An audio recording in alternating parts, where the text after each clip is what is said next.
3 wins out of 4 has the Bulldogs up and barking, especially after conquering Canberra last week. Front rower Dean Pay is leading the pack. The mobile Darren Smith has moved to lock for the injured Jim Dimmock. Terry Lamb is the master at 5'8", and fullback Scott Wilson is hitting his straps. The Knights suffered a narrow and bruising loss to Manly last week, and despite strong efforts have lost 3 in a row. Prop Paul Halligan is desperate for a win. He and hooker Robbie McCormack also want to impress the country selectors. New halfback Andrew Johns has slotted in well alongside his brother, and fullback Robbie O'Davis can be a devastating runner. Live from Belmore Sports Ground, Canterbury versus Newcastle. A beautiful day at Belmore Sports Ground. Hello everyone, glad you could join us right around Australia, and it's a very important game for Newcastle in particular. Mind you, Canterbury certainly won't be giving away the points today, but Jacko, Newcastle, it's a must win for them, but they had a very gruelling loss to Manly last week. They're going to have to lift because that could have flattened them. They will. From all reports, it was a real smash-em-up derby up there at Newcastle Stadium last weekend, but won't be any different today for the Newcastle forwards. The likes of Dean Pay, Martin Bella, the Gillies brothers, they're all pretty hard nuts, so there's no place to hide in the middle of the ruck today at all. Now, Canterbury have been playing very well in the first half, getting the staggers a little in the second half, but they still have that strong lineup with one exception today. Jim Dimmock's out, and they'll miss him. Well, that's a blow to the Canterbury-Bankstown Bulldogs. What Jim Dimmock does is he takes pressure off Terry Lamb. He plays second receiver a lot of the time and gives Lamb a rest and gives Lamb a chance to look at the defence and spot the weaknesses. He's not there today. A lot more pressure on Terry Lamb, but if anyone can handle it, Barbar can. Certainly can. On the sideline, nice day for it too. Good afternoon to Debbie Spillane and Johnny Peard. Thanks, Warren. Nice day for being on the sideline. Might be a bit warmish for the forwards. There's only a slight breeze at this stage. Don't think it'll really be a factor unless it springs up in the second half. We've got temperatures in the low 20s. And Johnny, I think tactically we're going to see 2 extremes today. Newcastle, a team that likes to methodically work for field position, and Canterbury will just back themselves anywhere to score. Yeah, they will contrast, the forwards. I think Newcastle will concentrate on just grafting away. I think they'll think that that's their best chance today. Plus just keeping the ball for 6 tackles and just work them over and work for that field position. Everyone's saying Newcastle's got the job cut out for them, but I was here the day Cronulla beat Canterbury, and they served it up pretty tough in the forwards to the Bulldogs and came away with a win. So I guess Newcastle hang in there and they could catch them. Well, the forwards are their strength. I like the 2 up front, Harrigan and Butterfield. They're tremendous players and they're winners. So if you've got 2 of those type of guys up front, you're well on the way. And of course, Harrigan and Bella particularly like playing against each other as well. We'll see a bit of that. Back to you, Warren.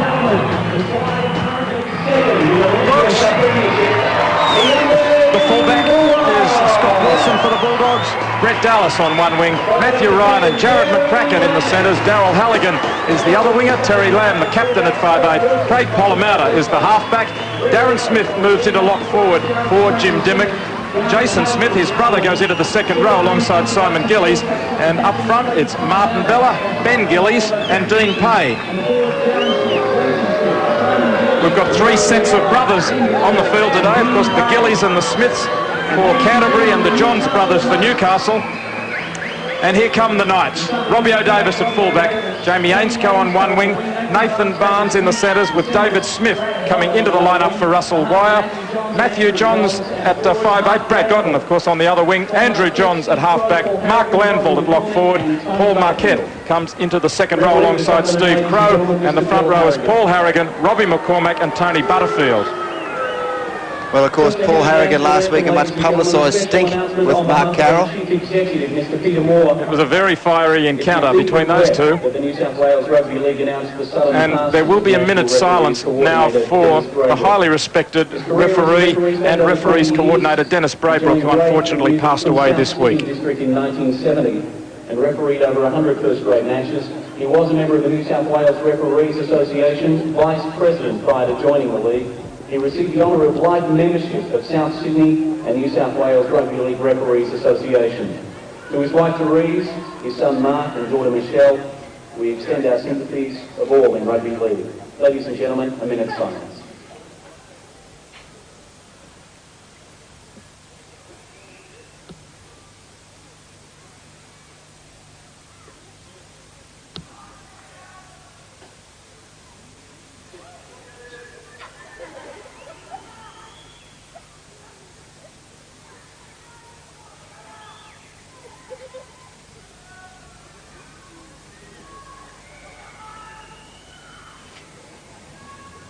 Ladies and gentlemen, in memory of Mr. Dennis Braybrook, thank you. A tribute to Dennis Braybrook, very well respected as a referee by the players, and of course also he was very loyal to his referees when he was the referees coordinator. He also made a contribution to the game as a commentator on ABC radio. So sadly, Dennis dying this week, aged only 53, and our sympathy certainly does go to his family. The national anthem will now be sung by Julie Vasilkova from Kingsgrove High School.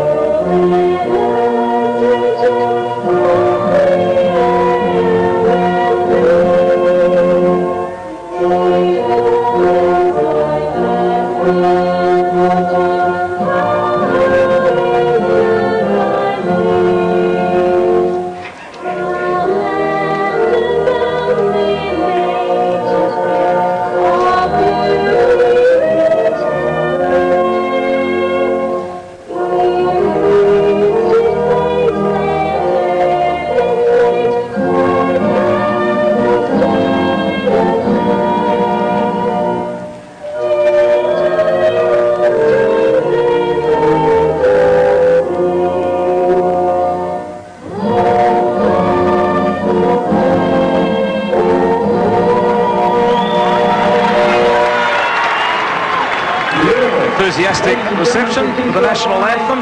Julie Vasilkova singing it for us. So everything just about ready to get underway now, and we would expect to see both sides come out firing well and truly. But while we said that Manly might have worn the edge off Newcastle last week, so too Canberra may have taken the edge off Canterbury, because that was a pretty tough encounter. So we'll just see what energy these two teams have. Referee is Bill Halligan. And away we go from the boot of David Smith, who's been called up to take the place of Russell Wire. And Marty Bella winds up and comes crunching back at them, and Paul Marquette meets him strongly. Only gained 12 metres back upfield from the goal line. So the first stinging blow of the game is already there. And now it's Robbie McCormack and Butterfield just getting off the tackle. Dean Pay goes in amongst them. Played strongly last week to win the Man of the Match award. Ben Gillies is the dummy half. It's Bella in for his second hit up of the game already. Supporting the headband there, Marty. Keep the certainly not to keep the hair out of his eyes anyway.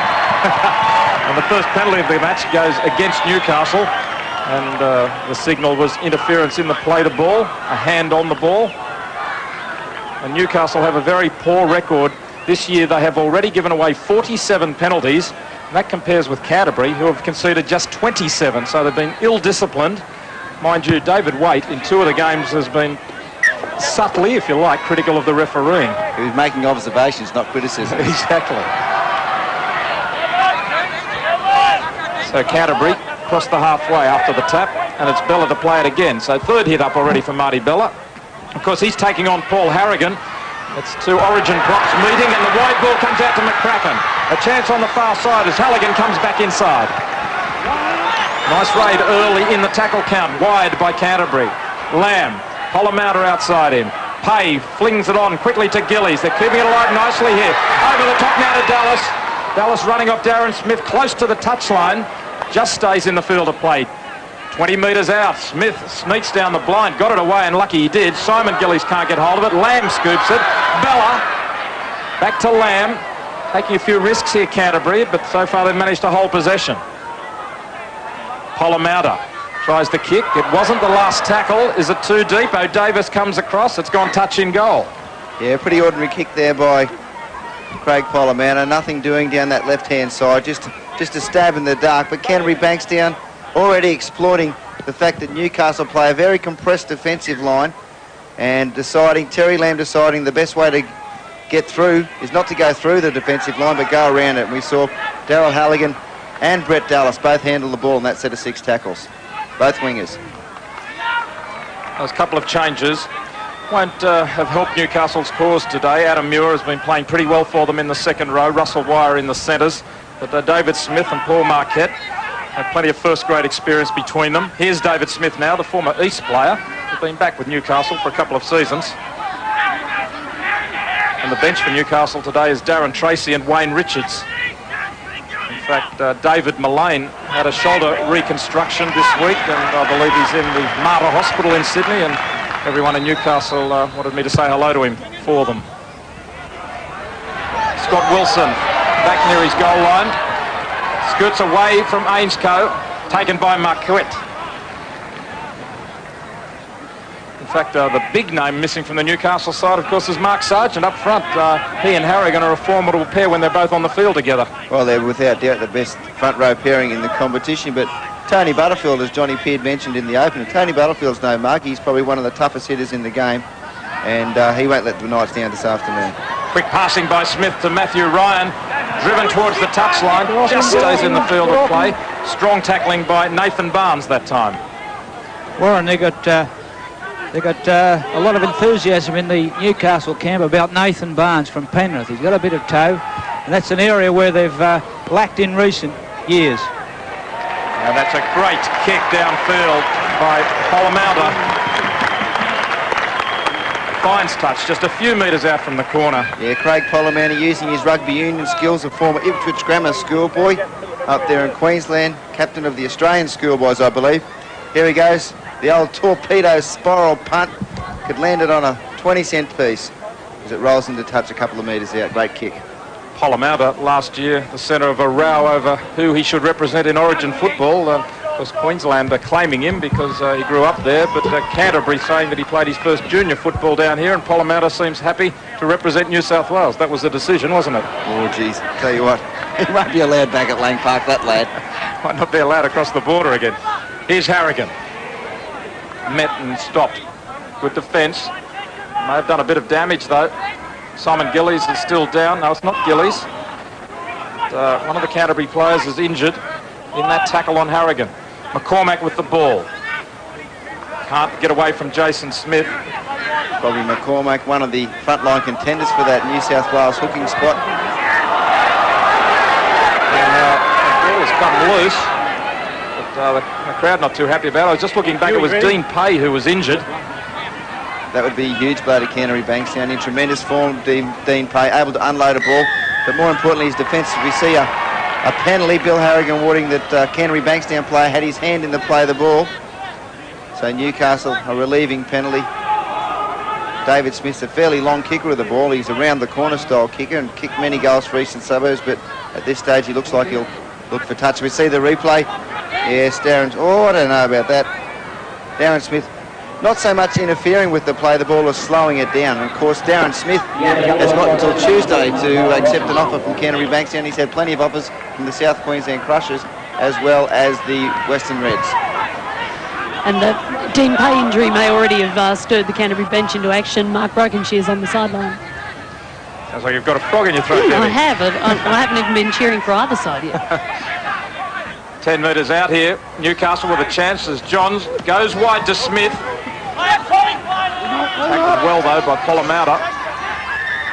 O'Davis. Andrew Johns goes to the line, picks up Steve Crowe. Solid tackle. It wasn't high. His legs were going and his shoulders had stopped, but it was a shoulder tackle. Johns back inside to his brother Andrew for the line.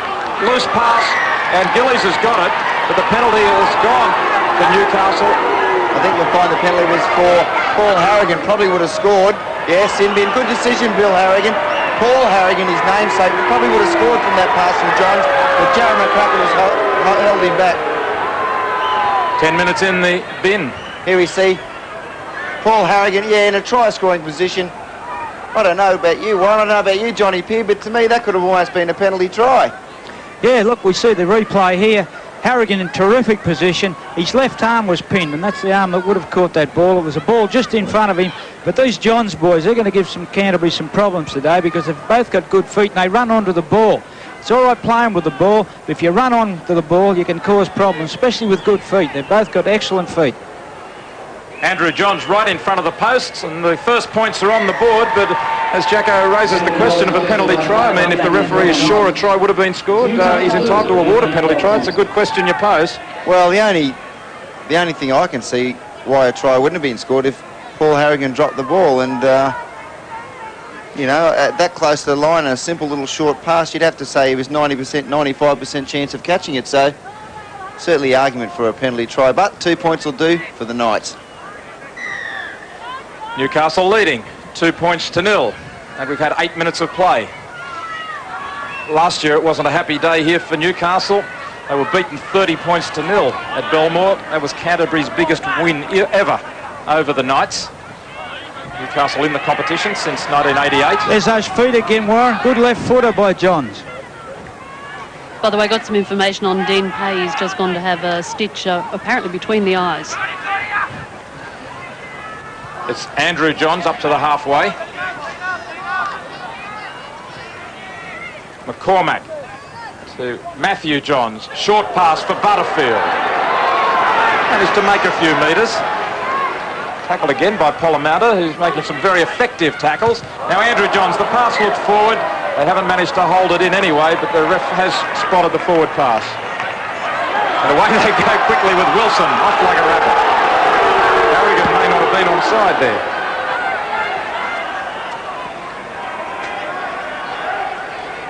Gillies at dummy half to Bella. Slips it out the back, and Matthew Ryan drops on it. It's Matthew Ryan, really a shock to be out there on the field for Canterbury. A couple of seasons back he hurt his back quite severely, and it looked as if his grade career was over, and he went bush, was set to coach Coffs Harbour this season, or captain coached them. He rang up Chris Anderson for some training drills, I believe, and Chris Anderson said, "Are you okay? Do you want to come and play for us?" So he's on the field today, and Polamatta makes the break. Support inside. Away they go. The kick ahead from Smith. Now Darren Smith is following through. He's regathered. He's onside. It's a try. And that's the call from referee Halligan. It was Jason Smith putting the kick ahead and Darren Smith following it on. Well, I don't know about this. A great try to Canterbury-Bankstown, but the big question is whether Darren Smith was onside when the kick was made, and we'll probably see it on the replay. But Craig Polamatta, once again, I've said it before, breaks the line probably more than any other player in the Winfield Cup. A little slide step to the left, and he straightened up. Passes inside. Terry Lamb was backing up inside. Perhaps would have been under the post, but Darren Smith looks... He was onside. He was onside, so fair try to Canterbury-Bankstown. Darren Smith been offered a new 3-year deal, as you see the head on. Great run here by Polamatta. He's beaten two there with a sharp sidestep to beat Butterfield and Marquette. Fine backing up by Smith. I mean, he's done it, Terry Lamb himself, hasn't he, Jason Smith? And, I mean, that's a second row, putting a perfectly judged kick through, and his brother shows all the skills to gather it. Yes, Darren Smith, a fine player and in really tremendous form this season, as we see Daryl Halligan lining up the kick. From just a few metres in from touch, Halligan making all the difference to the Bulldogs this year. They didn't really have a perfect goal kicker, and that's near to what Daryl Halligan is last season. This is showing it. It's just missed. Last year it was Gavin Hill and Terry Lamb doing most of the kicking. I mean, Daryl Halligan, he's the leading point scorer 3 years running. Canterbury 4, Newcastle 2.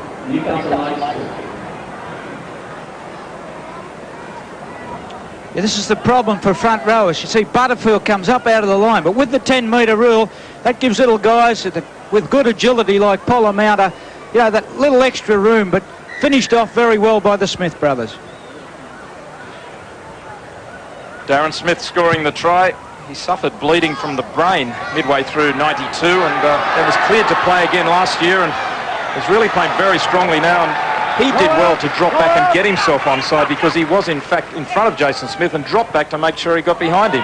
Yeah, he's a tremendous runner of the ball, Darren Smith, with a very clever football brain as well, which is something that a lot of times you don't see from second row forwards. Well, they both did it well there for back rowers.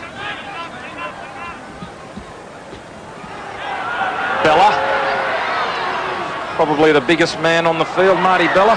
He's lost it though. The referee has given the penalty to Canterbury, stealing the ball in the tackle, and the man getting up from underneath was Robbie McCormack.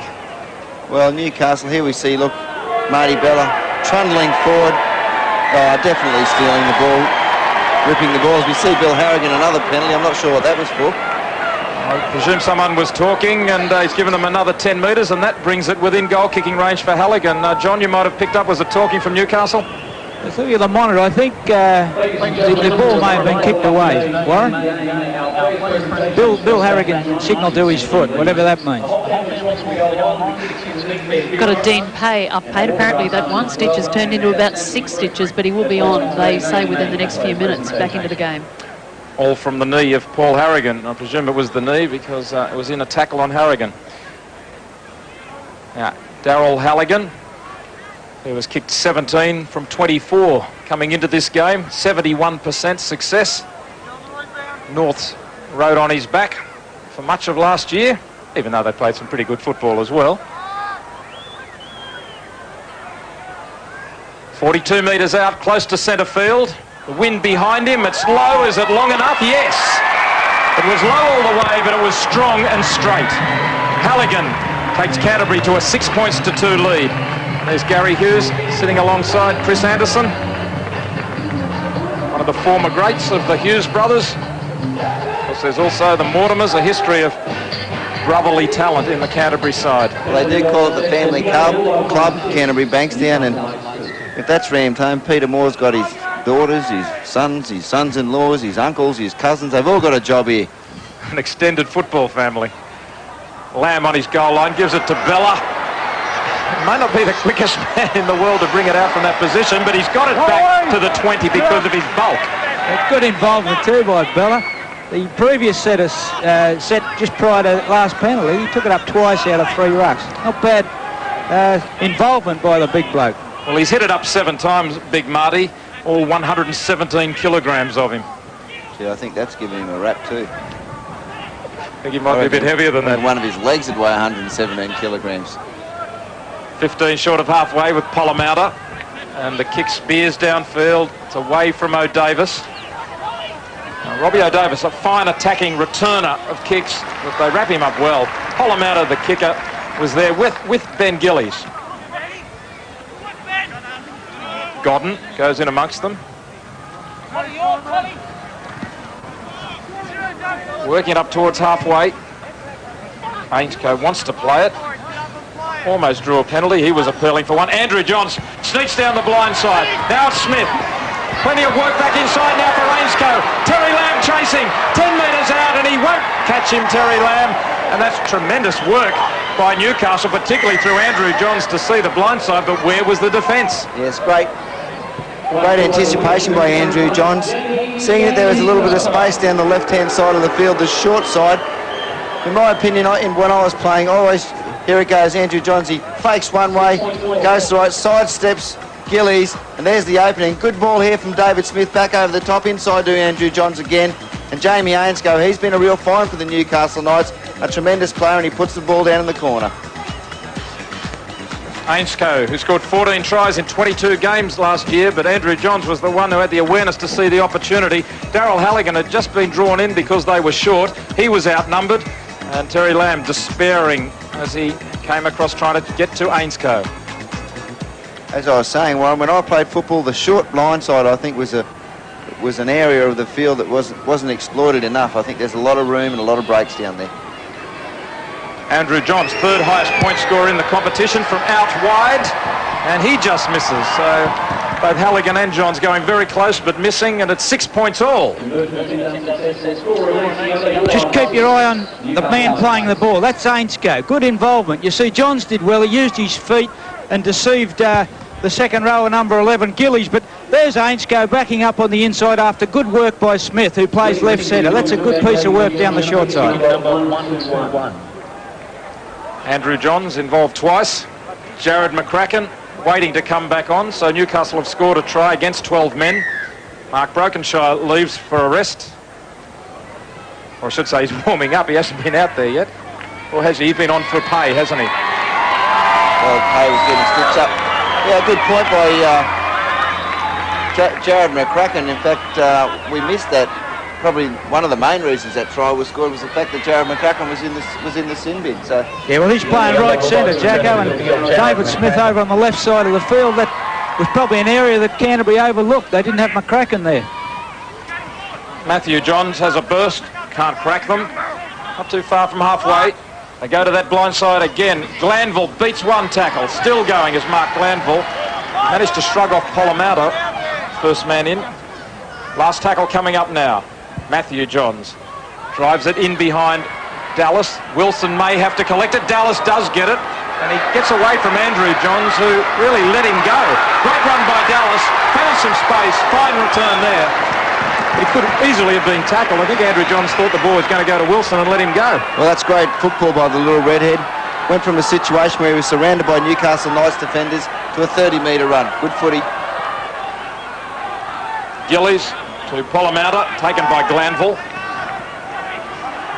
Looks like he may have injured himself in that tackle. Wincing in pain. Yeah, he's down. That's a blow for the doggies if there's something wrong with him. Back on his feet, just limping a little as Darren Smith will play it on the halfway. Bella can't crack the tackle of Halligan, and Steve Crow helps out. Last tackle now, just inside the Newcastle half. Lamb with the kick. Davis comes across, confronted by Ryan, and Ryan's got hold of him. Brad Gotten in a dummy half. It's amazing, isn't it, to think that Brad Gotten was representing Australia in the World Cup just 2 years ago. He and Matthew Rodwell haven't gone on with the fine form of '92. Of course, Rodwell may well miss this whole season with injury, suffered in the pre-season. I still would think that Brad Gotten's got the ability to make something of it yet. Yeah, I'm not quite sure if he was... I think at the time Australia were probably battling and scratching for a fullback, and Brad Gotten was in tremendous form for Newcastle, who made the semis that or made the playoffs that year, but I'm not quite sure he was up to that calibre. Not this stage of his career anyway. And Crow has lost it for Newcastle. Canterbury ball. Away goes Smith. And we can take a look at the early scores today in the under-21s. It was a win to Canterbury, 12 points to 4. And the penalty here goes against Newcastle, up inside the 10 in reserve grade. A top of the table clash there. Canterbury defeating Newcastle 16-4 in reserve grade. Another chance for Halligan right in front of the post, 35 metres out. So if he kicked the last one, he should kick this. Well, the northern suburbs... Here we go. Looks like, yeah, definitely offside. Creeping inside the 10 metres there. And Daryl Halligan at North, when I played with him at North, kicks like this, the scoreboard attendants used to put the 2 points straight up. It's an amazing statistic from last season, a coincidence at least, is that in attack, Canterbury scored 127 points more than Newcastle, and in defence, they conceded 127 points less than Newcastle. So you can see there that if 93 has any relation to this year, that Newcastle have got no chance in this game. Just one of those strange little things in life, Warren, isn't it? It is, isn't it? Passes the time while Halligan builds his mound. He's 35 metres out, right in front. That wind still blowing just up behind him. He's taken plenty of sand. It's off the upright, didn't hit it sweetly. There's a whole heap of sand came up like a bunker shot. Newcastle get away with that one. McCormack. Met and stopped by Pay. Pay with that bandage around his head having been stitched. Harrigan. Paul Harrigan doesn't really seem to be getting a head of steam up so far. He's only at half pace, a bit shallow. Bit of trouble over there for Butterfield too, as a slow pass came out to him, made him an easy target. They're not going forward here. David Smith tries to do something about it, but he's only gained a couple of metres. Slips it away though. Glanville. Taken from behind by Bella. Bella was on the ground and looked up to grab a jersey. Last tackle, ordinary kick from Andrew Johns. Canterbury have got it, and that's a waste of a set of 6 by Newcastle. Went nowhere. Terrible play. David Waite won't be happy with that at all. Darren Smith. He shrugs off Steve Crow, who leapt up around his shoulders.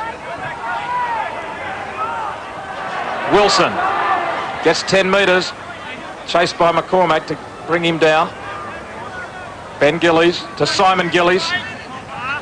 Working their way, 30 metres out now. Going forward all the time here, Canterbury, in contrast to Newcastle. Lamb to Ryan. Barnes has got him though, good tackle. Last tackle now coming up for the Bulldogs. Lamb. Halligan may have been offside, but I don't think he's been spotted. He puts some pressure on O'Davis. Canterbury have got 6 more. Away it goes. Back inside to Simon Gillies. For the line, he crashes over. They've got the extra set of 6 and they've used it immediately.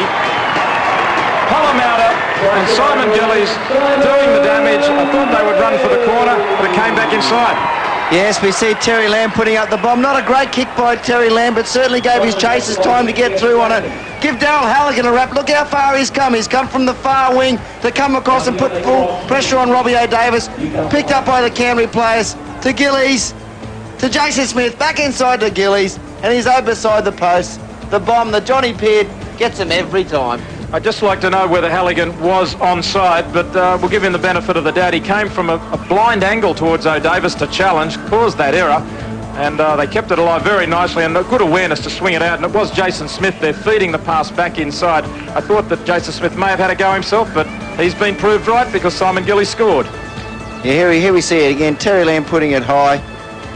And Daryl Halligan was the big man that made this play. There's no doubting that. He put pressure on Robbie O'Davis. Gee, Dean Pay did well to scoop it wide too. And they're over the Doggies. 10 points to 6. Of course, Simon Gillies broke his leg last year, but he's recovered well. Now Daryl Halligan hit the uprights last time.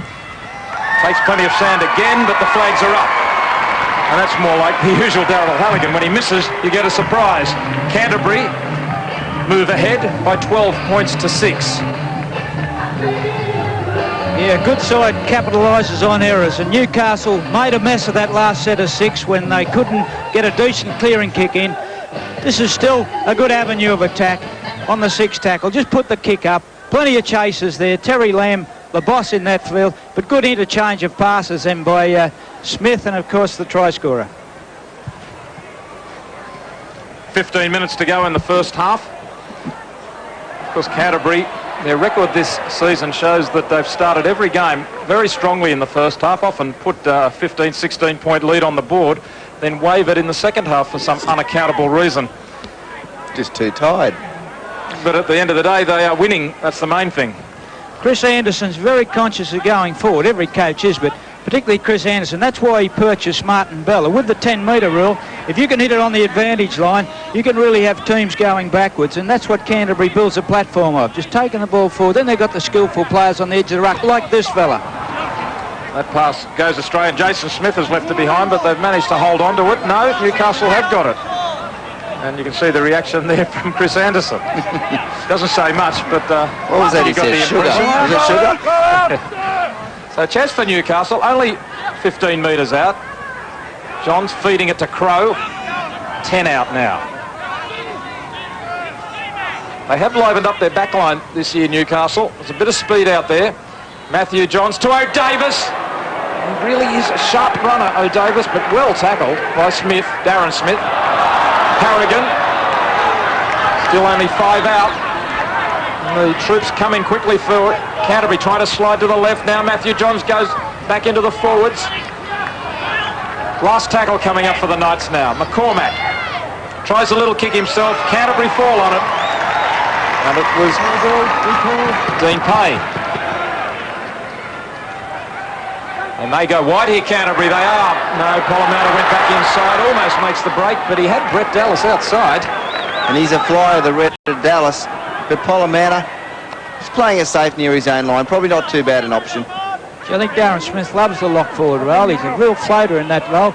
At centre, you've got to stay in position to a certain extent. In second row, you're either one side of the ruck or the other. With lock forward, Darren Smith doing well, and he's a talented player all over the field. Well, Darren Smith has been used as a fill-in man in some ways by Canterbury, whether they needed a centre or the second row or was where they put him. But this year he asked Chris Anderson if he could be picked in the forwards more often than not, or all the time preferably, so that he could try and really establish representative claims. O'Davis bringing it back, but you can't get away from Lamb or Ryan or Ben Gillies. And if we check the errors, we'll see that Newcastle have forfeited a few balls here. It's 10 errors by Newcastle, 5 by Canterbury. A couple of missed tackles in there by Newcastle as well. McCormack just short of halfway as Johns quickly gets it away. Hey, that was good yards by Crow. That's because Johns got out of the marker area. He committed the first marker, and he had that forward really on the fly. Here's Butterfield making some more yards. And that first burst suddenly turning Canterbury around and really set up the next tackle play. Matthew Johns' kick towards Halligan. They're coming through on him. Ains goes there. Beautifully taken, Daryl Halligan. Yes, great take by the Kiwi. Daryl Halligan has been criticising some quarters for his general play, but one thing I will say about Daryl Halligan, if there's a ball to be caught or a try to be scored or a tackle to be made, he'll make it. You'd have to put him in the reliable class. I mean, he might be the fastest winger in the competition, but he's certainly reliable. Oh, without doubt. Well, look at that. That's a great take. And of course, the earlier try, he was very much responsible for that as well. Polomata. Gillies has McCracken outside. Can't get away from Glanville. Now he finds McCracken inside. Across comes Matthew Johns. Scott Wilson now. Fullback on fullback. Great tackle, Robbie O'Davis. And the touch judges informed the referee of some back play incident. Someone may have been held back here. 17. David Smith being called out. 17. The touch judge has seen it. I don't think Bill Halligan saw anything. Terry Lamb's just letting him know who it was and where he's hiding. There he is over there, Bill. Blood bin for Robbie O'Davis.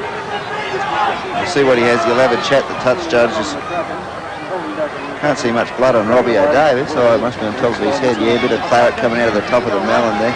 Your game, as far as I'm concerned, he was there to win. He could have scored. Same as your bloke up there. Take 10. Ainscore's got 10 in the bin, and it would appear that it was for interference in back play, similar to the what put McCracken into the bin, except a different part of the field. Well, you've got to give Bill Halligan a rap for that. That's consistency for you. And decided to take the tap. I would have thought that Daryl Halligan may have been interested in a shot from 35 metres. Bell has left the field. Brockenshire's on in his place, Warren, and Robbie Ross will be on, the reserve grade fullback, replacing Robbie O'Davis for Newcastle. Lamb to McCracken straight. Busts through, or he didn't really bust through. It was grim defence there by Matthew Johns to hang on.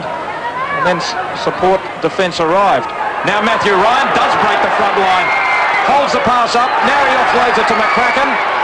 Terry Lamb arriving fast. McCracken still fighting his way forward. 2 metres out. Newcastle short on the right. There's a back line there for Canterbury. Lamb, Pay got in his road. Dean Pay just really got in Terry Lamb's road as he wanted to get that pass wide. Last tackle now. Gillies. Polomata. Long ball. Quickly on from Jason Smith to Halligan. Beats them. Comes inside there. Has he got it over? No. Double movement. Well, it was Bill Halligan last week who decided it was a fair try to St George, but this time it's Daryl Halligan called for a double movement. So close too. Well, we can have a fight about this one, Warren, for sure. We see wait for the replay to come up. Bill Halligan right on the spot, so he certainly was in a good position to make the decision. Polomata, that's a good ball, a long ball. Out to Jason Smith, to Daryl Halligan. Now he beats one here. He beats two. He stretches out. Well, if you ask me, David Smith pulled him over the line. Hard to tell from that angle. Well, it is hard to tell from there. This might be a better. As he goes down here, now he hits the ground there.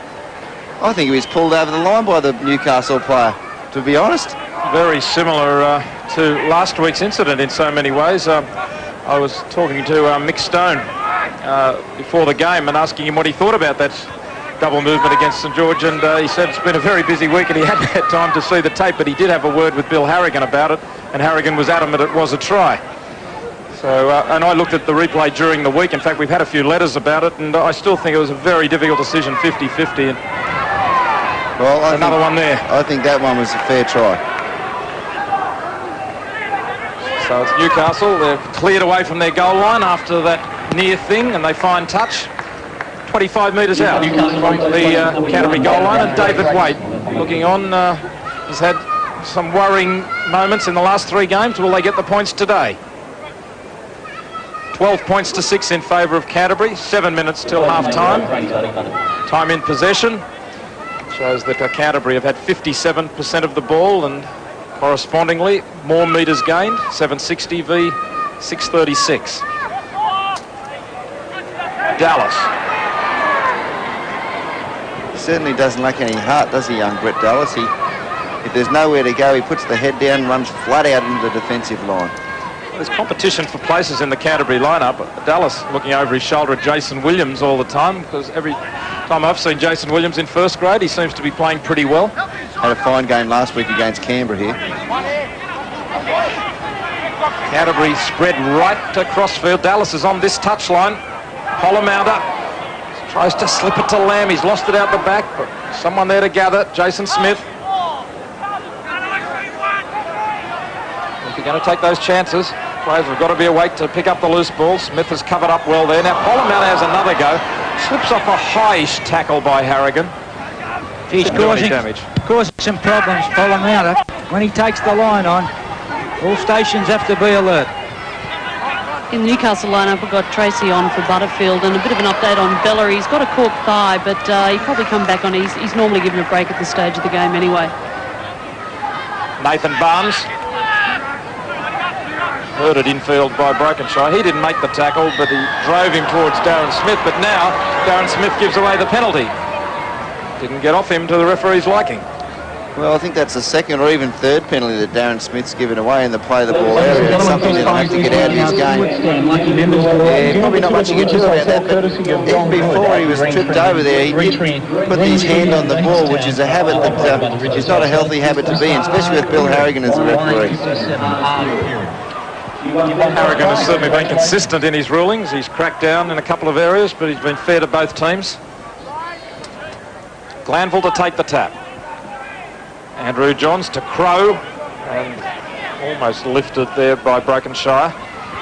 Harrigan goes a little wide. He pushed off Ben Gillies, but Darren Smith went around his knees. McCormack keeps it going the same way. Matthew Johns inside to Tracy. It is Darren Tracy, the Newcastle junior. Johns to his brother Andrew. Steve Crow, the pass went forward. Only just. Far enough. Yeah, they've got a lot of confidence in Johns, these players. They run right into holes off him. That's showing a lot of confidence. I don't see much wrong with that one. No, I thought it was fair enough too. Bill's in no position to judge. That's the problem with refereeing that far behind the line. And that's a big call too, because Newcastle was starting to put a few plays together there. They're only 30 metres out. Ryan. Barnes and Ryan are having a pretty good battle. David Smith comes in to the sandwich as well. McCracken on the blind side. Matthew Johns has got him. Pay reached out and pulled it in well. 4 minutes till half time. Brokenshire. Very straightforward stuff this from Canterbury. One out, but they're making ground each time. And they've drawn the penalty.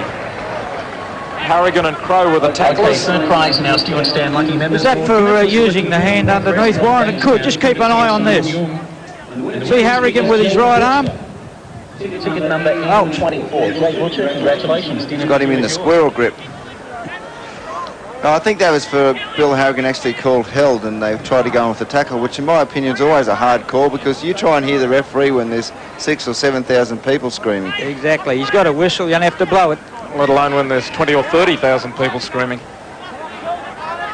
So Canterbury, with a couple of calls going their way, lose the ball though. Just when they were setting up that play down the right-hand flank, where they've done a bit of damage. Ladies and gentlemen, Darren Smith couldn't hang on. Well, Canterbury have lost the plot a little bit in this last 10 minutes. They've come up with a few drop balls, and as I said earlier, I think Canterbury-Bankstown are missing Jim Dimmick. A lot of pressure on Dean Pay going for another stint in the blood bin, but missing Jim Dimmick a little bit to take that pressure off Terry Lamb. So Pay leaves the field. Darren Centre goes on. And the number 41 jumper, the young Bulldogs, Darren Centre. Robbie O'Davis back on for Newcastle. He looks like a warrior, doesn't he, Dean Pay? He's lost a bit of claret.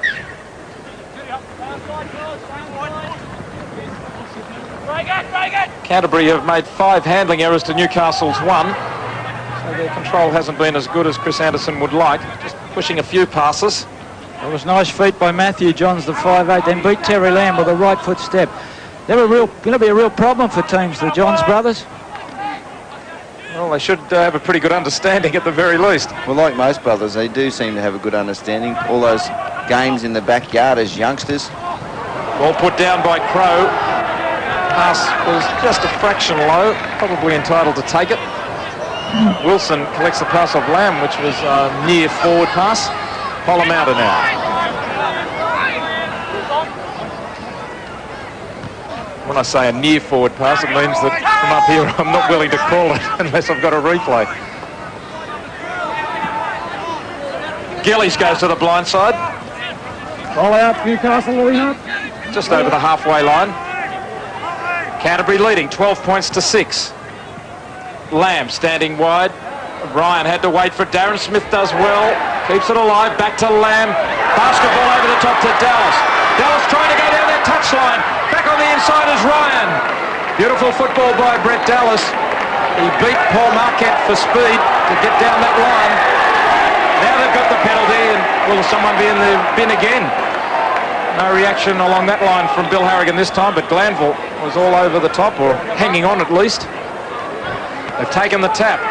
So for the second time, they've turned down a shot at goal within Halligan's kicking range. Pollamouta. Jason Smith having a big game. Back for Brokenshire. He went without it. McCracken still got it. Wilson now. Wilson steps away. Flings it out, and Halligan's got that try at last. Daryl Halligan dives over. Bit of scrappy football, but that's the way Canterbury have played it. On 3 or 4 occasions today, Canterbury have had more priority on keeping the ball alive rather than making sure the pass sticks, and by getting the pass wide one way or the other, they've come up with points.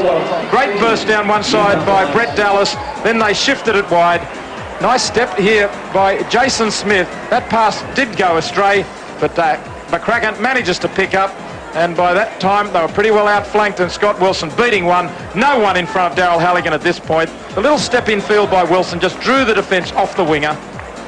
Yeah, the good play here was Jared McCracken. Showed great presence of mind to not only pick up a loose ball. This is the one here. He picks up a loose ball, able to get his arms free and get it away to Scotty Wilson. Scotty Wilson very quick off the mark, almost thought he could make it himself.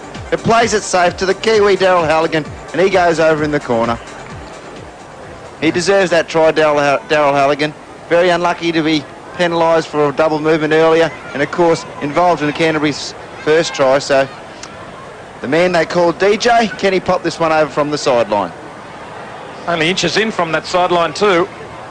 Halligan toured England and France in '93 with New Zealand. This kick is given a chance. It's a beauty from Daryl Halligan.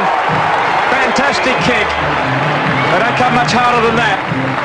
18 points to 6 at half-time in favour of Canterbury, and what a way to finish. Well, this is the sign of a confident side. They took a tap kick when a player of the calibre of Halligan in the side, he could have very well had a shot at goal and been 8 points in front, but all good skills all round, particularly Smith, and finished off by Halligan. He doesn't make any errors, this guy. Yeah, the perfect way to finish a half of football and establish a pretty handy lead when they haven't really dominated. Newcastle have been competitive in this first half, and at the break, Canterbury leading Newcastle by 18 points to 6. Players get a well-earned break, a few drinks, the crowd giving the both teams a good cheer as they left the field at half-time. Everything ready to go, just about? Ready to kick off, and hopefully he'll continue his good form from the first half, and had an outstanding first half, finishing off with that kick, a try in the corner and a kick from the sideline. Sideline, yeah. So it's Newcastle who, first of all, have to get back 12 points to get on level terms, and then aim to go one step further against a fairly professional side. But 18 points to 6 is the type of scoreline that Canterbury have been putting on the board by half-time. Now, can they go on with the job today? Well, no doubt Chris Anderson will hear from Johnny Peard, Debbie Splain in a moment, but no doubt he had something to say about that at half-time. And Debbie, was that the goss in the Canterbury-Bankstown dressing room? Oh, Johnny Peard did the Canterbury dressing room. What's the news? Well, in the Canterbury room, there was plenty of blood around the place, but really they've just got to stick to basics. Canterbury, Chris Anderson wants them to just control the ball, get up quickly and play it, and of course work on their defence. in Newcastle's locker room, David Waite. David Waite told me on Thursday that he would be saying just get on with it, go on with it, but he added a little bit. He thinks they're matching them well in the forwards. He just says if they minimise the mistakes and hope for a bit of luck, he thinks they're still in the game. Now here's Canterbury having to race back into the end goal with Scott Wilson, and he's just managed to save the day. Oh, tremendous cover up there. There's a kick through by a Newcastle player in the play of the ball. I think it was David Smith. Yeah, he kicks the ball through there. Don't think he was really square, and a race for the ball, but good work by young Scotty Wilson to get back there. Showed tremendous speed, and he's having a fine season, Scott Wilson. Interesting to note that one of his hobbies happens to be techno dancing. So Scotty Wilson, one of the white singlet brigade. As O'Davis brings it back. We got a few information sheets on the Canterbury players, but I think one of the Bulldog players had doctored a few of them. It's hard to work out what's fact and what's fiction. Here's Matthew Johns, trying to turn a bit of fiction into fact. He'd love to score a try here. It's Halligan. 18 metres out. He just doesn't seem to be hitting the ball at full speed, Paul Halligan. I wouldn't be surprised if he's carrying a small injury. Andrew Johns has thrown the dummy and fooled a lot of them, but just saved by Scott Wilson and then Terry Lamb. I think he fooled himself there, actually. Try would really help Newcastle's cause here. It's Tracy with the ball. Darren Tracy, 5 metres out, wants a quick play the ball. He's got a penalty. Now what'll Newcastle do here? Take the 2 or take the 6? What's the decision going to be from Robbie McCormack, the captain? He'll go for the try. And he has a go himself, trying to vindicate his decision. Halligan, out to Crow. Thought for a moment he had the speed and defend to get away from Jason Smith, but Smith came at him well with Polomata. Johns holds it up for O'Davis. Ridden to ground by Lamb, who'll take all day to get off him. Matthew Johns. Tracy again. That tackle looked a bit high. It was Bella. No signals from the referee. He was happy with it. Matthew Johns. Andrew Johns. Defence is holding well here, Canterbury. Being tested, having to survive the extra set. Last tackle. Matthew Johns. Glanville. Intercept almost on. O'Davis tries the kick. It's up in the air too long forgotten. In fact, it may have gone out on the full. It's the last tackle, boo-boo, and it's a handover anyway. Jack, you were wondering a bit before about Halligan. He's been carrying a back injury for a couple of weeks, and maybe he fits in your category of tall players that have trouble with injuries. Yeah, good one, Deb. I like that. And he would be a marked man, wouldn't he? I mean, every team that comes out to take on Paul Halligan is going to try and thump him. Especially in the Newcastle side, who are certainly not blessed with a galaxy of stars, and Paul Halligan, without doubt, the highest profile player in the Newcastle side and a linchpin to their success. So, you know, he probably cops a little bit more attention than he deserves. That's the price of being a good player, as Bella takes them on. Andrew Johns does a pretty good job to stop him with Tracy. Lamb with the boot. Narrow blind, it bounces straight up in the air and then just rumbles over that sideline. Didn't have much angle to work with, and pinpoint accuracy from Terry Lamb. There's Chris Anderson.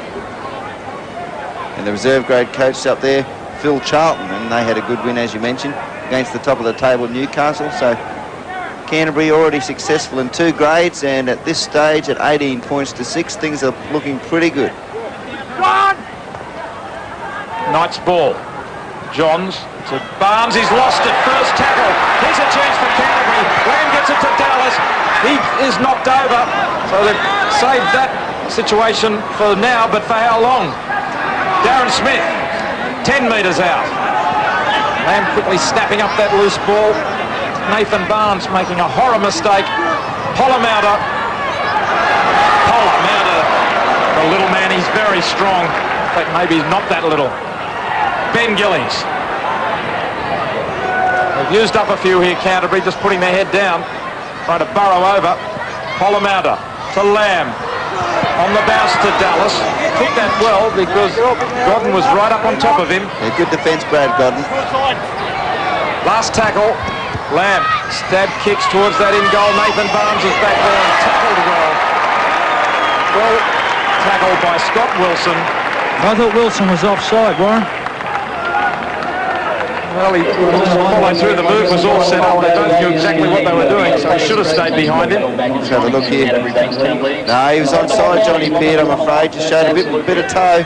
Well, good enthusiasm by Scott Wilson. And a good play by Terry Lamb. 6 more now, and Newcastle really under pressure. It almost felt as if Lamb was aiming more to get another 6 than to score a try off that play. The way Stab kicked in, it looked as if there were Newcastle players back there. Halligan. I suppose it was a 50-50 option. He was going to be a winner either way. Ryan. There's no doubt Canterbury have taken the ball forward much better than the Newcastle side. And that's just, look, this fella's done it all day. A new lease of life. He's flipping passes, and this fella, Mounter. Lamb holds up the pass and floats it towards McCracken, but it wasn't a good pass. And away come Newcastle with Godden. The idea was right, but the pass was a little off target. See Jack Newton, the now golf commentator and fanatical Newcastle Knights fan. Probably a little bleary-eyed. Jackie would have been up at 6 o'clock to watch the US Masters. Yeah. Bleary-eyed? Is that a pun? What? No, nothing intended there towards Jack. Jack wouldn't mind. Certainly got his eye on this game anyway. Hey, his crook eye had the Knights logo in it the other day. There's the penalty against Terry Lamb for hanging on. Davis plays it back. Glanville pushes off Polymouter. The leading tacklers in the match are Jason Smith for Canterbury and Paul Harrigan for Newcastle. So if we've been a little critical of Paul Harrigan in attack, he's certainly getting through his defensive work. Matthew Johns took off. Good acceleration. Back to McCormack. O'Davis now. O'Davis again. And Paul Harrigan, according to our statistician Graham Roberts, is leading the hit-ups for Newcastle. So, well, the point is he's not doing a lot of damage when he does take it up. I suppose we've come to expect a lot from Paul Harrigan, and although he's done a number of tackles and a number of hit-ups, they haven't been as effective or bone-crunching and dramatic as we've come to expect. Matthew Johns puts the kick through, and they've got the rebound as Brokenshire should have come up with it, but seemed to roll all over it and lost it. A chance here for the Knights. They really need to score a try here. Bad pass from Johns. Harrigan didn't seem to read it. Now Andrew Johns and Jared McCracken face up to each other, but step away. And Terry Lamb just cools down the fiery New Zealander, who has been suspended in the past. Yeah, it's a terrible pass here by Andrew Johns. He was never on that ball.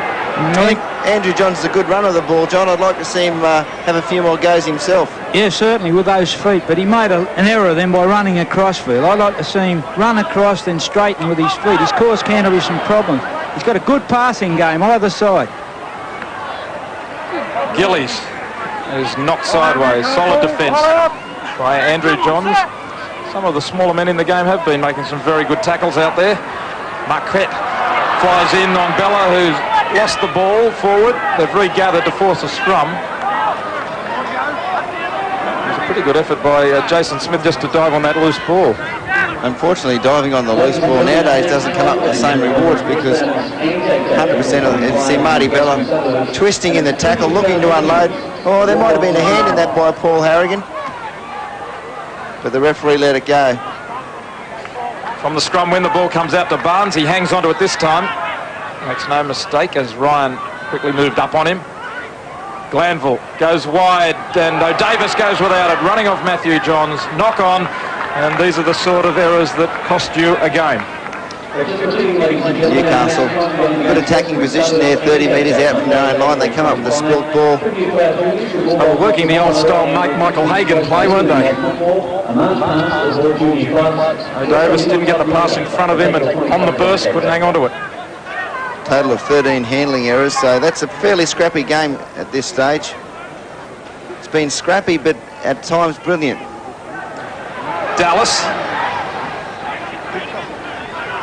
I think that's been the problem for Canterbury in assessments of their form. It's a little bit hard to work out just how good they are at the moment. They certainly do some brilliant things at times, but for 80 minutes haven't put it together. Here's Ben Gillies. He's strong. Here's another man who is looking over his shoulder. He's got to keep Geordie Peets in reserve grade. Penalty against Newcastle, holding down the tackled player. They're trying to slow them down. Ben Gillies, you mentioned. Yeah, David Smith, once again the guilty one. Mark Glanville over the top of Ben Gillies. Ben Gillies, of course, his hobbies, mountain climbing and rodeos. Well, he's a Yanko boy. Boys from Yanko Ag, down that way. I guess they do love their rodeos. Good yards by Bella then. His Lamb goes wide to Ryan. Ryan steps through. Has a bit of pace too. Can't get the pass away. Good defence by Newcastle. They came from everywhere. Davis went low. Matthew Johns went high to stop Ryan. Lamb, Polomouda, Smith, Jason Smith. Back to Lamb now. Wilson's there. Beautiful offloading of passes. Two one-armed passes from Canterbury players there to put Scott Wilson in underneath the post. And very good football. Newcastle had scrambled to stop Matthew Ryan in the far corner. They had to be a little thin, but in the end Canterbury didn't really get around them. They came back through the middle. This is great football. Lamb handles a couple of times, out to Polomouda. Coming back on the inside there, Jason Smith, who's had a hand in a couple of tries. Lovely unload to Lamb. Lamb knew exactly what he wanted to do. He always knew that Wilson was there. Here we go, Terry Lamb, Craig Polomouda, Jason Smith. He's certainly justified his selection in the team and the replacing Jim Dimmick. Pretty poor communication by the Newcastle defence there. And Scotty Wilson next to Terry Lamb, probably the best support player in the game, certainly at Canterbury-Bankstown. He comes up with a 4-pointer. Daryl Halligan moves in, right in front. Bushgo, that's 2 points. Sure as the sun will come up tomorrow morning. It's going to be hard for Newcastle from this point now. They're down 24 points to 6. 27 minutes of play to go. Yeah, good run by Matthew Ryan. Set this one up. The Polomouda, a brilliant pass here. But this fella's got class stamped all over. Look, a fan strength, holds off, and a nice right-hand pass. Mark Jason Smith down as the star of the future. Another one for the Bulldogs. Yeah, interesting to say that, Johnny, because I spoke to Chris Anderson in the off-season talking about the back rowers, and he believes Jason Smith is potentially the best forward they've got in the club. So you've picked it along with Oates. Yeah, that Steve Crow got caught out a little wide then, and he was no match for a good stepping Jason Smith. But Jim Dimmick's got to come back in their side because he's a marvellous player. Bella loses the ball as he collides with the defence, and has been knocked on. It looked as if it came back from Bella, and Terry Lamb, for one, is a little disgusted with Bill Harrigan there. Well, and we've got Paul Marquette and Steve Crow off for Newcastle. Wayne Richards and Tony Butterfield back on. Yeah, just looking at the replay there, definitely a knock back. Well, it may have actually come off the Newcastle player. It might have been a knock on both ways, but the ball came back in the end. And the errors will tell us that Newcastle are starting to struggle. 29 errors compared to Canterbury's 14. And 20 missed tackles by Newcastle in that error count. Johns, where they've been a few times, it's O'Davis. They haven't been able to get over the line from this position, Newcastle. They've got to do it this time. McCormack, out to Matthew Johns, steps well, stepping still, reaches for the line, and he has scored. Well, Canterbury will hang their heads to have allowed the stepping 5'8" through from that position, but he beat a couple very neatly off the right foot and then managed to squeeze through the last line of defence. 24 points to 10 as Newcastle hit back quickly, and Matthew Johns beats one. They were hanging off him a little, and Lamb, and in the end Jason Smith couldn't stop him. Tremendous individual effort by Matthew Johns. Here comes the right foot. Marty Bella's got no chance of getting him there. Mark Brokenshire, he's gone too. Terry Lamb can't stop him, and he reaches out with one hand. And the conversion successful, so 24 points to 12, the Newcastle Knights. Andrew Johns putting over the 2 points. Warren, a replacement for Canterbury, number 23, Darren Britt on, Martin Bella coming off. 24 points to 12 now in favour of Canterbury. That ball slammed down right on the line by Matthew Johns for the try. Matthew Johns. Darren Britt on the field. Of course, Matthew Johns taking over from Matthew Rodwell, and was Rookie of the Year in '92. You would think that that would be a real loss of depth to Newcastle's cause this year, Matthew Rodwell not being available either for first grade or to come off the bench. Well, of course, and Jason Martin was only playing his first or second game back after shoulder surgery in the off-season as well. So plenty of depth in the half-back position, the Newcastle Knights. Yeah, I'm getting a bit excited about Matthew Johns. He was involved in the play before that. He put Robbie O'Davis into a nice little hole, then backed up for first, and there's a nice pass from him again to Smith. And David Smith and Ainscough go down the touchline.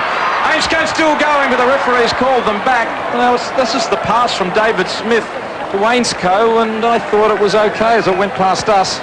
Very flat, but I thought it could have been allowed to go on. Well, it'll be interesting to have a look at this one. You see the break here. This is a beautiful ball. If any ball was forward, it was that one. That was marginal, but a good ball let go by Bill Halligan. David Smith, I think his better option was on the inside there. In fact, he didn't take Terry Lamb out of the play at all. And away go Canterbury, and it's Matthew Ryan. He could outstretched a lot of them. Mark Glanville gives chase. Glanville gets to him, but he bounces over the line. That is a try. That is not a double movement. No controversy about this one. Matthew Ryan with a tremendous burst from back up near halfway. And if Newcastle were on their way to a try just half a minute ago, instead it's Canterbury who have scored at the other end. Here we see the scrum. Craig Pollamouta picking it up from the scrum base. Terry Lamb, now to Matthew Ryan. Simple missed tackle by David Smith. He's come up with a forward pass and now a missed tackle. And now it's a race for the line.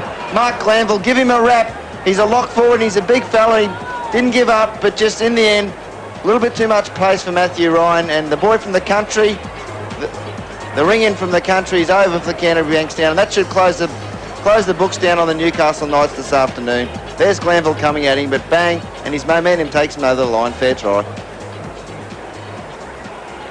Penthouse to basement for David Smith. I mean, I thought that was a fair pass out to Ainscough as Newcastle were on the way to a try. I think you've got to allow for a bit of float in the pass as the players are running on the burst. But instead, he's missed the tackle, and Canterbury have scored at the other end from the scrum. Halligan should make them weep a little more. He does. Another 2 points, and now Canterbury have what has to be an unassailable lead. 30 points to 12. It would take a huge comeback from here for Newcastle. 22 minutes of play still to go, but 18 points is a big gap. 3 converted tries.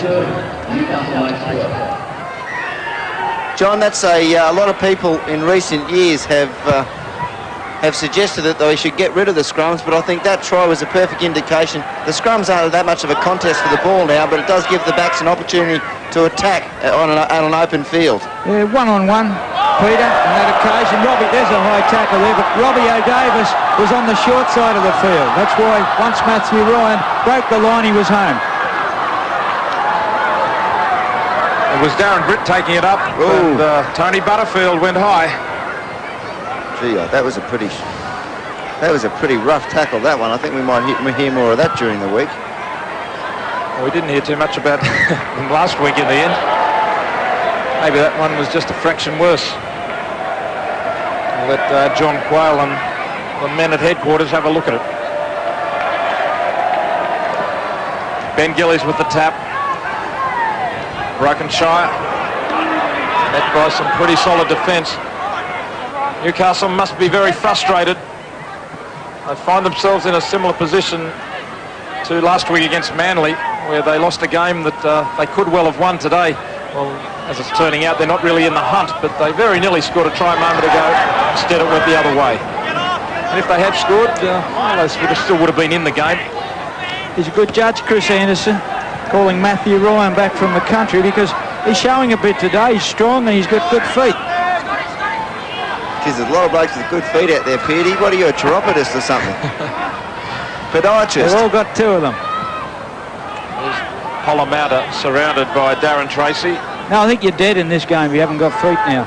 I bet you are. Last tackle play by Lamb. It's out on the full. Well, there's an uncharacteristic mistake from Terry Lamb. You could wait 10 years and not see Terry Lamb kick the ball out in the full again. Kick put out there with a little bit of height for Daryl Halligan to come through on. So David Smith to play it. As Wayne Richards takes it up, jersey 26 for Newcastle, and joining Debbie Spillane on the sideline is Mark Sargent. Thanks, Warren. Mark, you must be feeling as if Newcastle get a fairly raw deal with the luck in this game. Yeah, well, we've got to be due for a bit shortly, but, I think we've made a few blues, and against a side like Canterbury, you can't afford to do that. Now, look, you've got an impressive amount of scaffolding on your leg there. Exactly what's been happening? Yeah, that's not a bad term for it, actually. I've torn the capsule of the joint, which is the outer lining of the actual knee joint itself, which I did against Canberra. I missed last week, and I'll probably miss, or maybe miss next week as well. So it's, while it could have been a lot more serious, it's still a bit of a worry.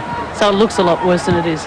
Well, it does, yeah. I mean, I look like someone who's just had a knee reconstruction, but fortunately I had an arthroscope, and that's about as extensive as the surgery is going to be.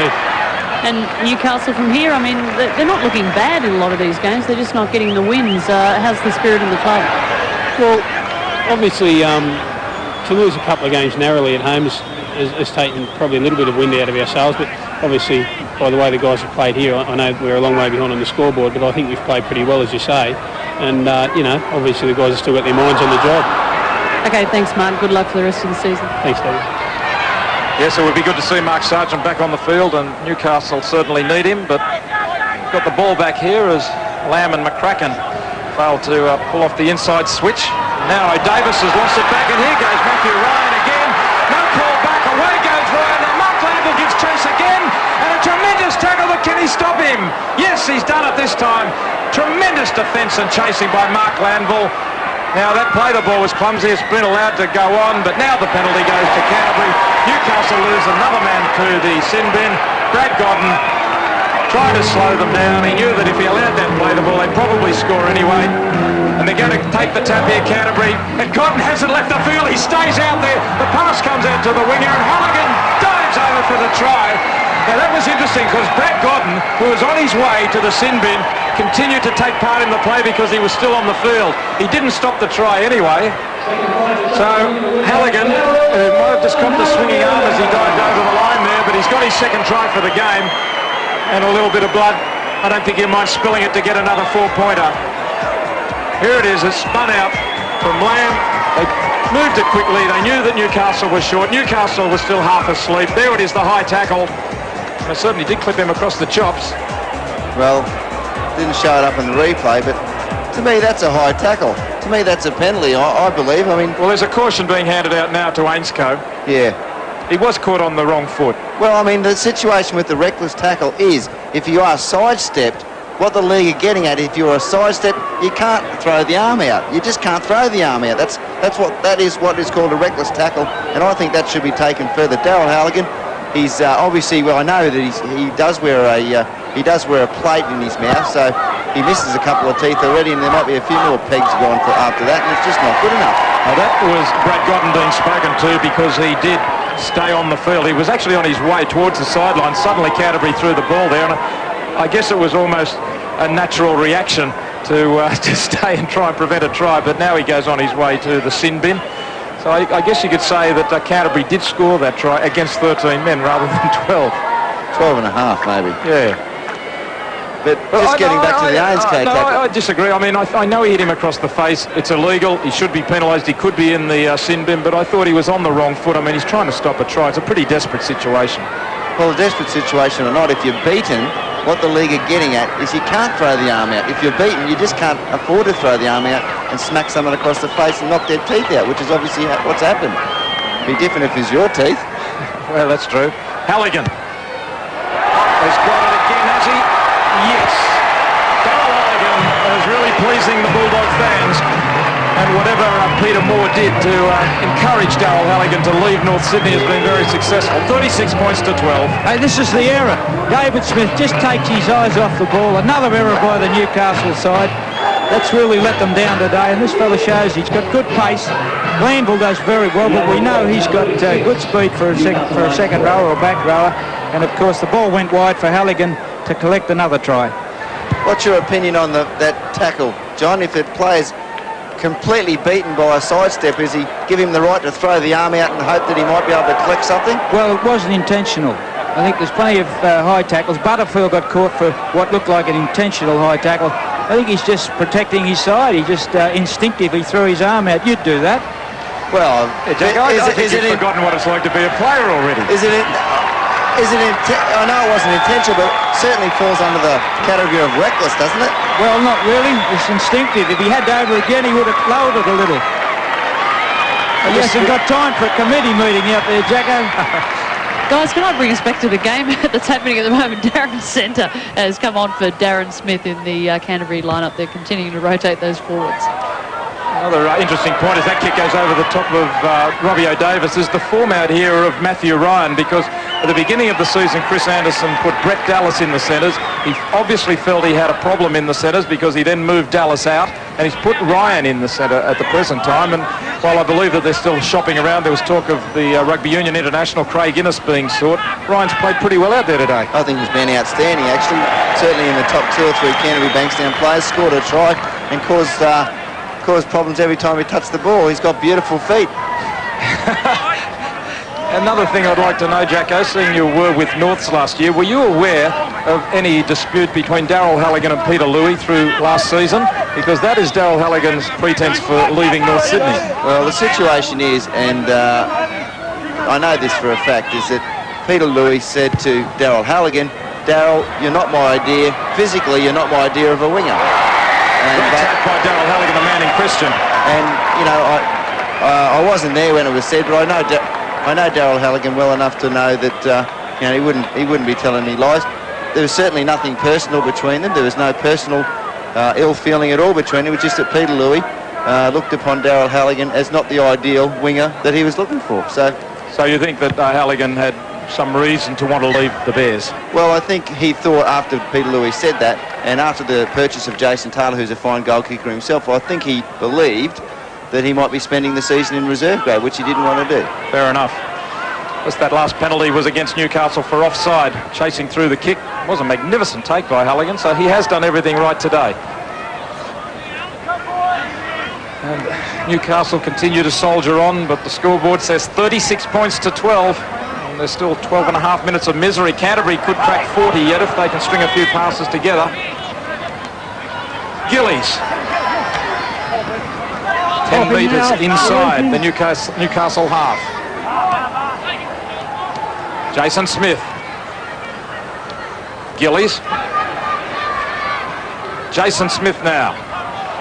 I really don't believe that Newcastle deserve to be beaten by 40 points here. I think they've played better than that, but the scoreboard mounts very quickly under the 10-metre rule. Here goes Matthew Ryan again. They're inside, they're outside. It comes back to the support there of Darren Centre. He's only 12 metres out, and it's the last tackle. Handover. So they're really just cutting them up now, Canterbury. David Smith. Particularly when the season started with that tremendous win by Newcastle over Souths. Admittedly, Souths proved not to be quite the champion side that the Challenge Cup indicated, but on that first game of the season, David Waite thought Newcastle couldn't have played better. But I don't think he'd feel that way about the last 3 games. Penalty against Simon Gillies, interfering in the play of the ball. Bill Harrigan consistent to the last in that area. You see the replay. Yes. Bit of a gang tackle and not getting off the play. Not getting off the player playing the ball quick enough. 2 or 3 of them really equally at fault there. Butterfield gets it back to McCormack. Good unload. Now Harrigan. Taken by centre on the halfway. Matthew Johns working the play back on the inside to Richards. Matthew Johns again, he's the first receiver. Smith flings it wide to Ainscough. He's got a bit of room to move, but here comes the cover now. Tries the kick, off Lamb, over the sideline. Lamb almost held onto it. You wonder whether Ainscough, as he took that pass, thought this was a rerun of the previous chance for a try. Well, pretty ordinary chip, and Terry Lamb didn't really see that ball. No chance of catching it, but unfortunately for Canterbury-Bankstown, Newcastle come up with the feed. A crowd of 10,236 today at Belmore. Most of them pretty satisfied with this result. Glanville at dummy half, gets it to Matthew Johns to Andrew Johns. Here come the runners. McCormack splits them. Can he go all the way? Robbie McCormack, great burst, close to the line. Oh, that's a tremendous try. McCormack, full of running. The hooker dummy half, showing why he used to play in the backs that time, as Jason Martin finds something to smile about on the reserve bench. Brilliant individual running by McCormack, and he really is a threat for representative honours in the hooking spot. Yeah, we see it go out wide. Nice ball there, puts Robbie McCormack in a bit of space, and he beats the fullback here, beats Craig Pollamount, and then beats Scotty Wilson. He beats Terry Lamb and just really helped over the line by Jason Smith. A fine individual effort by the captain, and he hasn't stopped trying all afternoon. Yes, he's been in the New South Wales Origin squad for 2 years, got the chance replacing Benny Elias. And Andrew Johns puts the 2 points extra, 36 points to 18. And the referee calls timeout for the moment as Canterbury coming up to halfway slowly. And Warren, that was probably a rehearsed play. They won the scrum on the sideline, took it to the centre and tried to hit back with success at some of the forwards that had just broken up from the scrum. There's where they played the ball. Now he's got a good line out there, coming about against forwards really, and McCormack uses some skills there. I won't say good feet, but he uses a swerve and ducks in nicely to score. Good work, McCormack. So play underway again as O'Davis brings it back outside the 20 this time. Now Glanville twisting out of the tackle. Pummeled to ground by 3 players. The tempo of the game just slowing a little now as Richards swivels out of a tackle. Richards running off Darren Tracy, so the 2 reserves putting it together nicely there, and now Richards goes after Simon Gillies, wanted a punch up, but Gillies ran away and said, nope, I'm playing football. Matthew Johns has found a bit of space outside Ryan here. Can he set up the winger?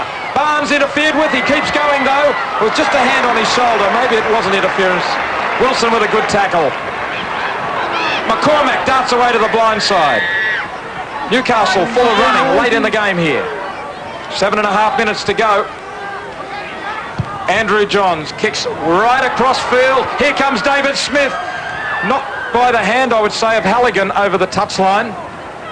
And I think the touch judge signals it is a Newcastle feed. No, it's a handover, so yeah, it came off the Newcastle player, I think. But that's a great play.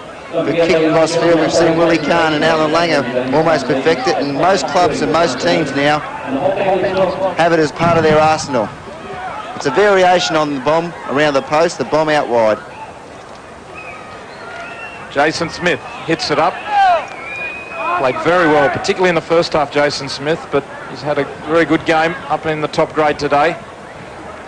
Probably the only area that Canterbury lack penetration is just around that dummy half area.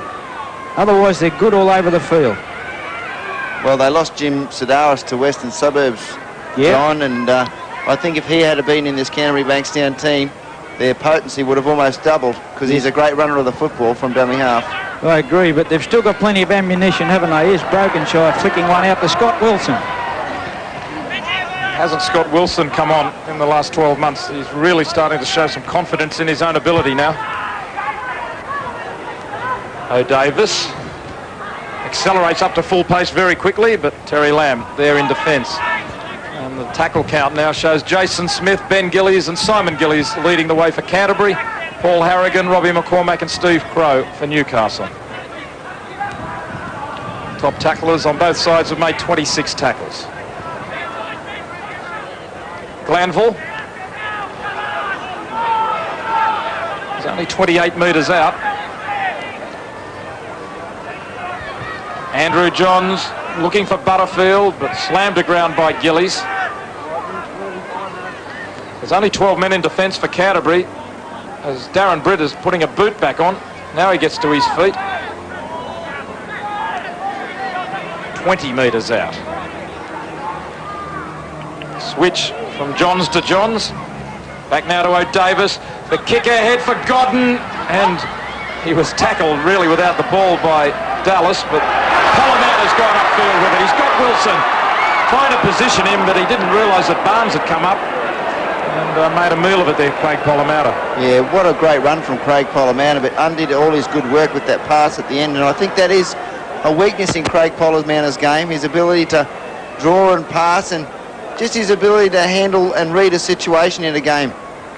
He almost seems to be better with it when it's instinctive rather than when he thinks about it. Yeah, well, he had plenty of time to think about that, and really came up with a bad ball. But still, he's had a fine game, just a small blemish on what has been a good performance. Oh, he really stood out today, Polamatta. David Smith, taken by Ryan. Penalty count today, 10-6 in favour of Canterbury, so not for the first time this season. Newcastle on the wrong end of the penalty count. But, worse than that, they've been on the wrong end of most things out there today, including ability. Canterbury have been too good. The Johns brothers again. Richards tries to swing it out. Smith is held back by Halligan. No call from the referee. They're taken over the touchline. Ainscough swung over the touchline by Simon Gillies. Doesn't like it, Jamie Ainscough. What can you say? Pretty ordinary football. They are desperate, Newcastle. They're trying to improve this scoreline. They're throwing it around. 40 errors now by Newcastle. 27 missed tackles, 4 losses of possession. And in attack, they've thrown it away another 9 times, 9 additional handling errors. Wilson.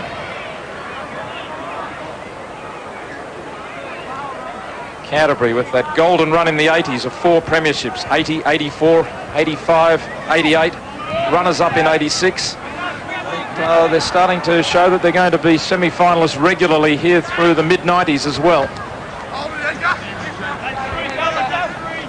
Of course, lost in the preliminary final last year to the Broncos. And gave the Broncos a bit of a scare in that game. That's the big questions about Canterbury-Bankstown is what will they do once one T. Lamb retires? Yeah, he's been a great player for so long now. I read in the press where Peter Moore said first thing he'd do is cry uncontrollably for 2 days. Lamb, 32 years of age now. And he's almost got his hands on that ball. It is play on at 6 more tackles. Scott Wilson chased by Ainscough. He keeps him at bay and stumbles over the line. Scotty Wilson finishes it off, and Ainscough is a very frustrated man. Not for the first time, he has a few words to say, but the last laugh is with Scott Wilson. 40 points to 18, so the Bulldogs have got it to 40 now. Lamb, a bit of soccer skill. He can do anything, just as we were talking about him. Harrigan couldn't regather. It came backwards from Lamb, on quickly, and Wilson finishes it off. Was it Jason Smith there getting that last pass away? Not for the first time today. Yeah, he's handled in 3 tries. He's had a good game, Jason Smith. We were just talking about Terry Lamb. He's still got all the reflexes, hasn't he? He'll tell you that was a planned move after the game. Nothing sure of. As we see Jason Smith picking up the ball here, and Scotty Wilson, we mentioned it earlier, one of the best support players in the game. Cops a high shot then, I think, from that man again, Jamie Ainscough, as Daryl Halligan adds the extras, and this is a flogging, 42 points to 18. Be nice to get a close game on a Saturday afternoon, Warren, wouldn't it? It's becoming a hoodoo, isn't it, for all teams? Maybe next week when we've got Brisbane versus North next Saturday, which should be a tremendous clash.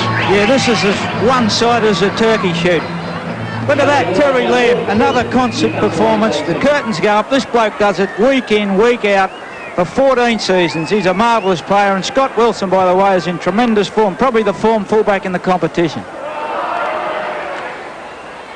Canterbury, can they score again? They've got 55 seconds to do it, and it's going to be a long trip home for Newcastle tonight. Well, they won't get another try, Canterbury, because it's been put down there by Darren Centre. John, what do you see wrong with the Newcastle team at this stage of the season, or on this performance today? I guess the answer's not much. The ball control's let them down, hasn't it? The ball control has let them down, but any team that gets 42 points scored against them, they had 40 points scored against Canberra, they've got to worry about their defence. I do think they've had a couple of tough calls which could have made the scoreline closer, but there's no doubt that Canterbury have been convincing winners here. As it comes out now to Ainscough, who's come from the far side, loses the ball back, Wilson diving for it. And the full-time siren is about to sound. Last throw of the dice for the Knights.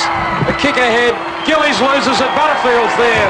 But no, Gillies has managed to regather it. So Simon Gillies falls on the ball.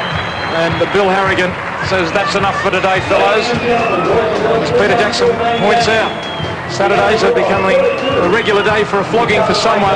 40 points, not an uncommon score in the Sydney Rugby League this year. Canterbury winning 42 points to 18.